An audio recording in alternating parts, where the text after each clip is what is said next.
Your guys stay disciplined. You know, I know it's important to you to make sure on and off the field the guys stay disciplined. But so early in spring ball to preach that message, how does that make you feel?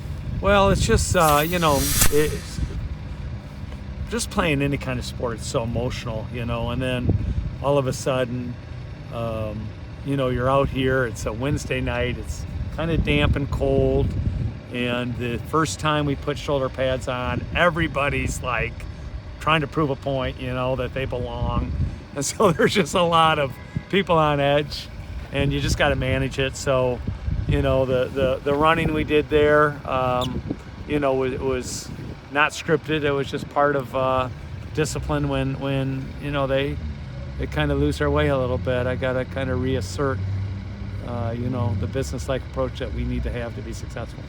And that business-like approach, obviously starting fresh this spring ball, I know you don't believe in momentum from one season to another, but these guys got themselves a ring last year. How hard is it for you to tell them that means nothing now moving forward? We got to start fresh. Well, truthfully, I think I believe in using a little bit of the momentum per se, and so like we've used it. Like we came back hungry. It's wild, but our strength and conditioning program right now is rolling at a very high level. Our strength coach is awesome. Our guys are working like, fanatics. I mean, they work today actually in the weight room. We're like training during spring ball, training like it's the off season with lifting and stuff like that. That's really a big focus for us when it comes to player development.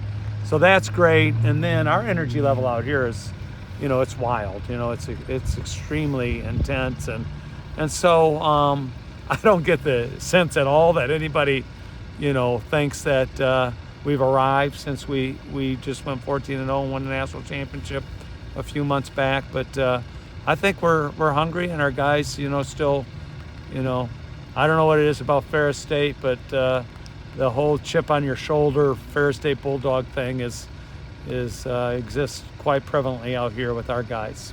Your team, that there is no sense of entitlement. That they're still hungry after all they've accomplished, because the last year, after not having football the year before, you would have thought this was everything that we wanted. Now that they got it, looks like they want it again, and they're ready to do what it takes. Yeah, there's different cast of characters, and so, for one position it might be, or one position group, it might be, well, the O-line, we lost six-year guys, and so, those guys, the young guys got to come with a chip on their shoulder to prove that, they're not going to be the force of us not really being successful next year. Or, the offensive skill, like, we got a bunch of guys back, so Marcus Taylor's back, and C.J. Jefferson's back, and Tyrese Hunt Thompson's back, and Xavier Wade has been a multiple-year starter, and Brandon Childress is back. And so, we got a bunch of offensive skill back, and those guys, they're trying to be the best every day, and that's kind of the approach they have.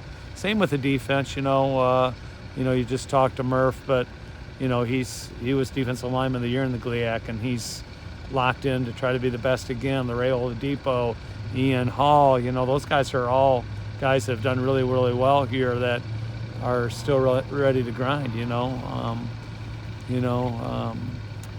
got guys in the secondary that play a lot in that national championship game.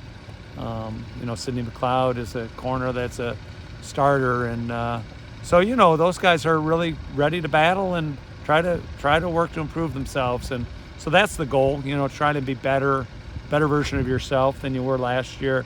If you're not growing, you're dying. And so that's kind of how we feel here.